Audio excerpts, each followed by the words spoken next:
I did my postdoctoral training in the McKay Orthopedic Research Laboratory in the Department of Orthopedic Surgery at UPenn with Dr. Lusoslawski. And I did my PhD training at Rutgers University in the Department of Biomedical Engineering under Dr. Joseph Friedman.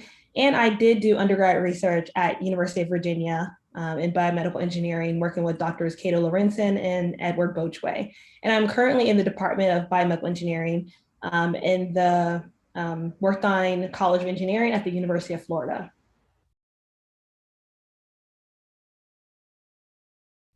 My research group will investigate the regenerative and reparative processes of orthopedic tissues to inform the development of tailored multi-scale acellular tissue engineering approaches.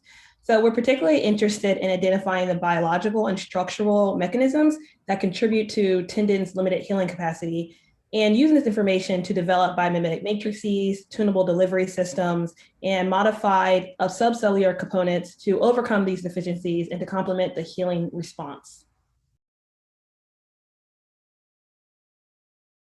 As I wrapped up my postdoc training, there was a lot of studies that I had planned to complete before moving on.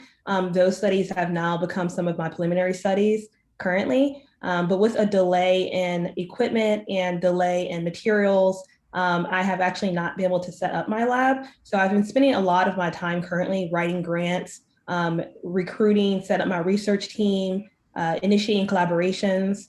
And so even collaborations have been affected in a way throughout this pandemic. But most of my time has been spent on more administrative tasks and really just setting a foundation for my research group.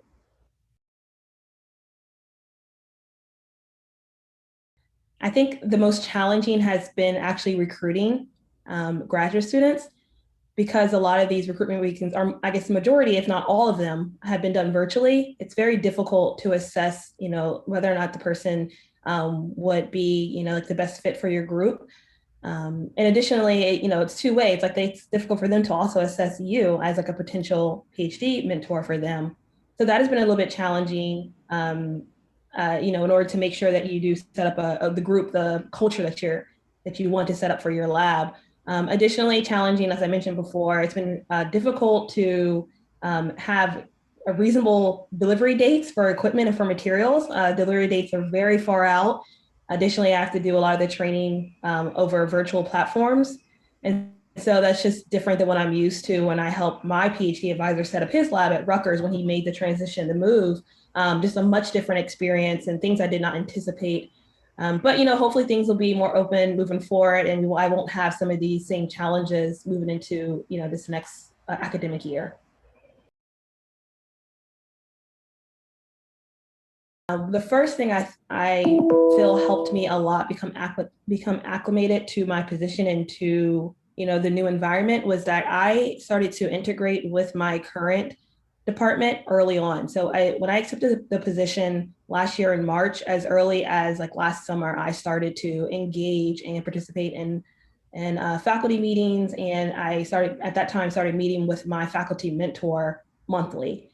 I think that this was a great mechanism that was put in place by Florida to integrate the new hirees into the department, so that then we're able to create these relationships with our colleagues early before we start. It's like less intimidation when you're entering into that space. And additionally, I was able to discuss collaborations early on. And so, this happened during my second interview, as well as like meeting with faculty outside of the department to talk about some collaborative projects. But even throughout this past year, I've been able to reach out to them as well. So that's one thing I think the department did a great job with. And so speaking about collaborations, that has been, as I mentioned, one of the largest challenges. It's very difficult to develop collaborations because usually the collaborations start with just like a formal conversation. Maybe you're leaving a seminar or you meet at a conference, and we don't have these in-person interactions anymore. So for me, I've had to be much more proactive and assertive, maybe even at times like aggressive, I guess, and like reaching out to people to find a common interest and start to discuss collaborative projects, ideas for grants as co-PIs. So yeah, that's been a bit different. I think that as postdocs are transitioning into faculty, they should really think about who they would like to work with in the department and across the institution, and really spend some time on developing those relationships, because I think moving forward, as we all believe, collaborative research is going to be the future. When I speak to grad students now, I tell them to take full advantage of all the opportunities that are afforded to them throughout their grad experience, to utilize their years and their summers to dabble in different career options. For me as a graduate student, I TA'd a lab, so that from that I got experience working with undergrads. I also did a internship with a pharmaceutical company in New Jersey, so I got experience working on the R&D side. Additionally, I did a lot of community outreach, so service. That's a component of going to be a faculty member.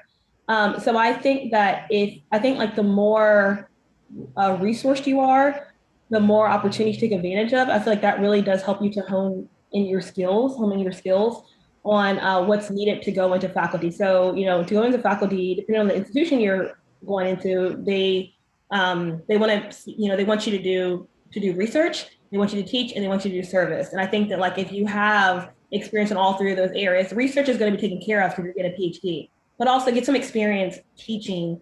Maybe not a full course, maybe not a TA for a full semester, but some experience interacting with undergrads is very important as a grad student if you're interested in going into faculty. Also, think about who you want to do your PhD with as well, which is very important. You really want to choose a PhD who's going to support you, who's going to challenge you. You want to choose a group that's going where you're going to learn skill sets that are going to complement the skill sets you currently have, and think about what skill sets you need in order to establish a research program.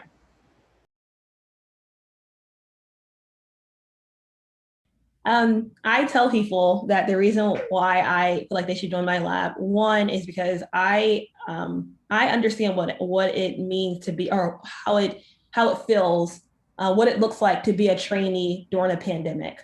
I think that's something that I have experienced compared to more senior level PIs.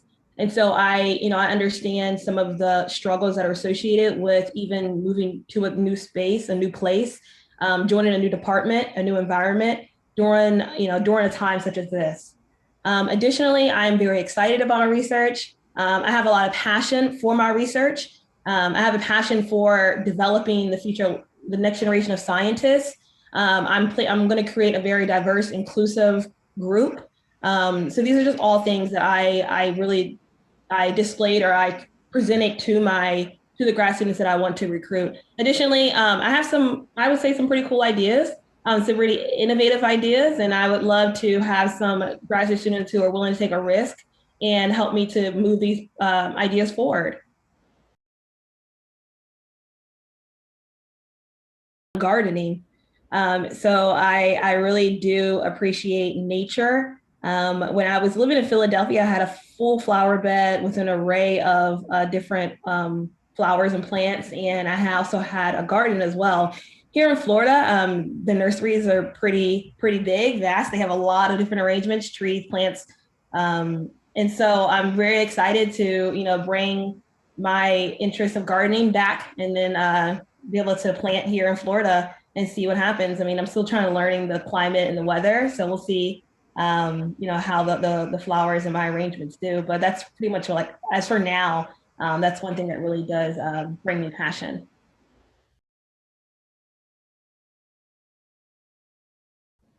Yeah, so my first ORS meeting was as a postdoc. So just 4 years ago was my first meeting. I had not attended an ORS prior to then. I attended BMES, MRS, Cypher Biomaterials conferences. Since I've attended ORS, I feel as if my network of mentors has really grown. I've met a lot of phenomenal researchers who have become mentors to me. They've advocated for me, challenged me. They've genuinely been invested in my success. I strongly believe that like the people I've met at ORS have had a great impact on my career success and me obtaining my faculty position. Additionally, I like the different like areas for professional development that ORS has to offer, along with all of the scientific sessions that have really started to help me develop like my own research program. Like I'm always interested in hearing what other labs are doing and what are their future directions. And and really like think about what questions they want to ask, because it really helps me to hone in on like what questions should I be asking as a researcher.